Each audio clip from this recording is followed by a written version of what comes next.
Who discovered Australia?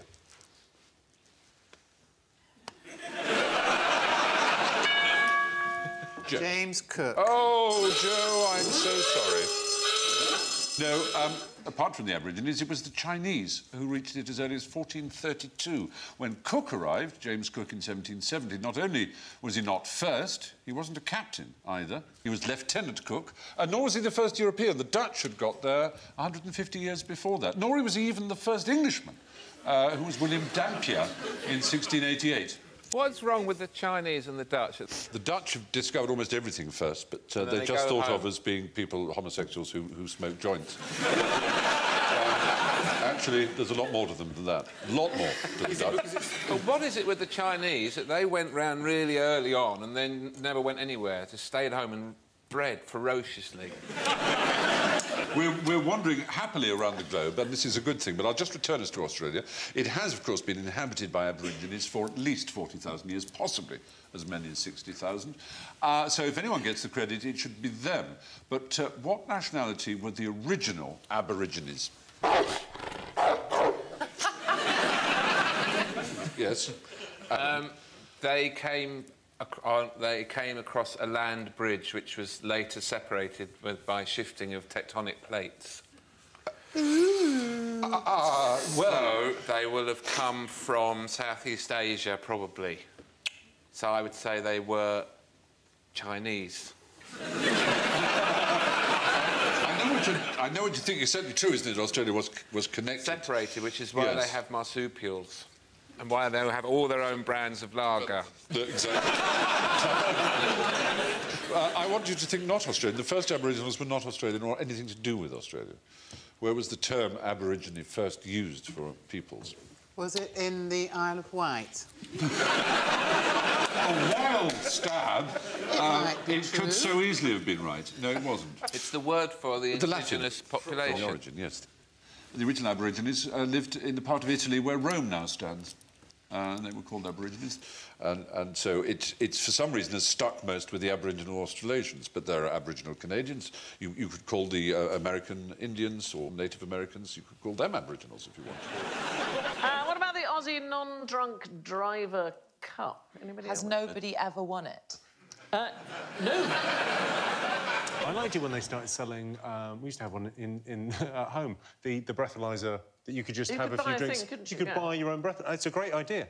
Just have one in the car. Yeah. Well, they don't want to put them in cars so that you have to blow into them before you can start the car. Yes, that is one of the things that it would actually stop the ignition if you had alcohol levels that You'd just always have your child with you, wouldn't you? Yeah. All right, son, you know the drill.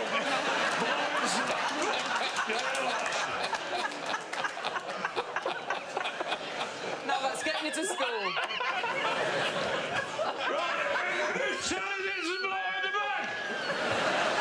Your little 7-year-old blows into it, it still won't start. What have you been doing?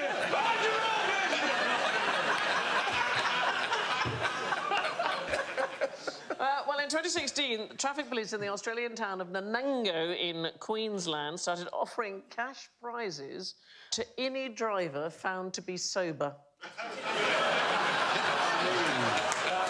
Any driver who was stopped and tested and had zero blood alcohol limit entered into a prize draw, and it gave them a chance of winning $500. Is not being arrested not enough of an incentive? Apparently not, no. It's whether you would win money, and it's apparently spread... The other towns in Australia have now picked this up and think it's a really good idea. What is Australia's deadliest creature, in fact? Oh. Yeah. Rupert Murdoch.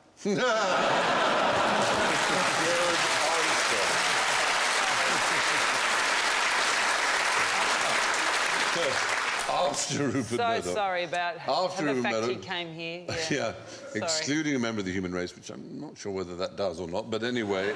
Is it the spiders, the funnel web, the red... It's going to be something on the road, isn't it? It's the box jellyfish. No, it's not. That is a nasty creature. Is it rabbits? Is it rabbits running in front of utes or some sort of... You're certainly right that most of the deaths caused by animals in Australia are caused on the road, but the animal that is most responsible... Crocodile? Is it man? The most deadly of all the creatures. Snake. Shark. No. Can you say that? I'm not born there. It's not a bit of cat, though. In the year under the sample year, we're taking one human being in Australia was killed by a cat that year.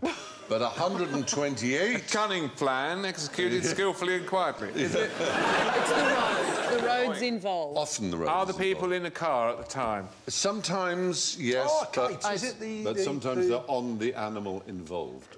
They're on the horses? It's a horse, yes.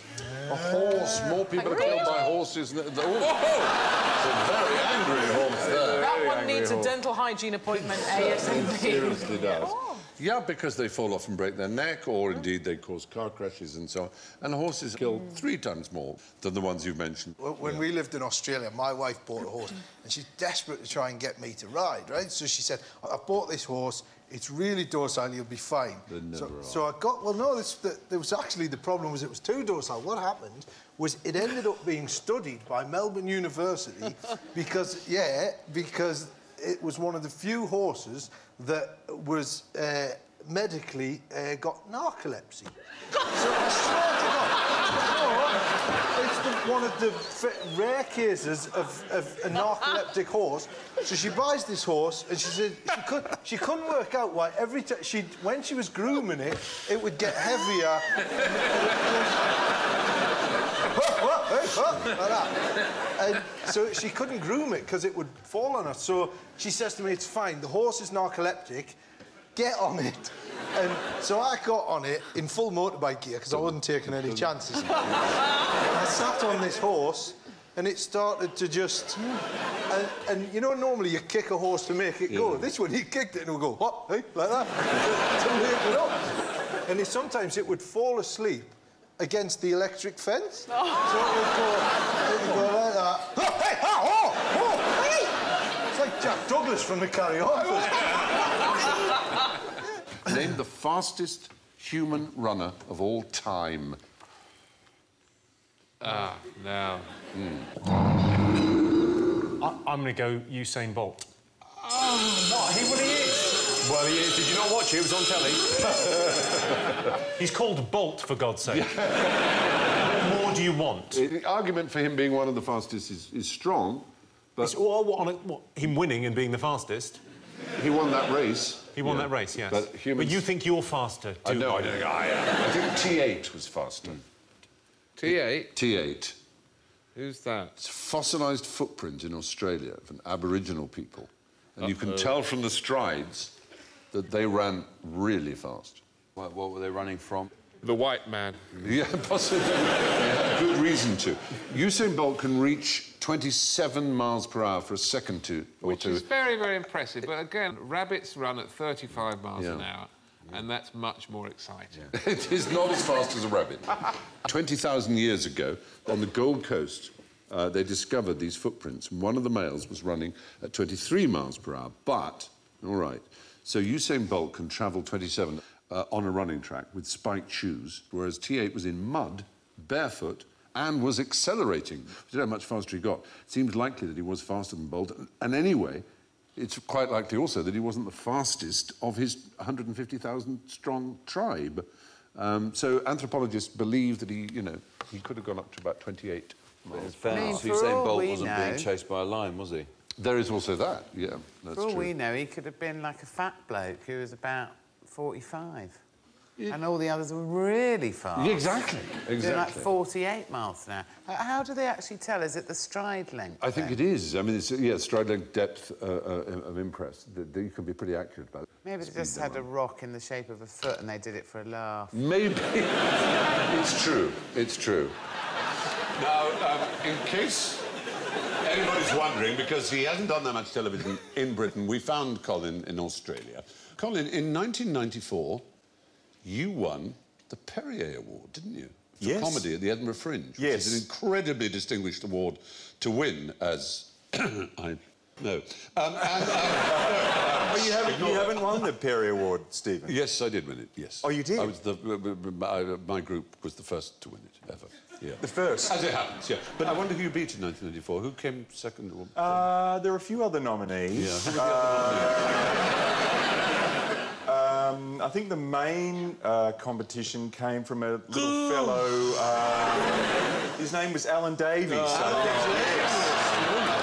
Alan Davies, yes. And then I went to Melbourne and I stayed at Colin's house and he put the Perrier Award on the bedside table. Thank you for watching. Do remember to subscribe to the QI channel and click here to watch more videos.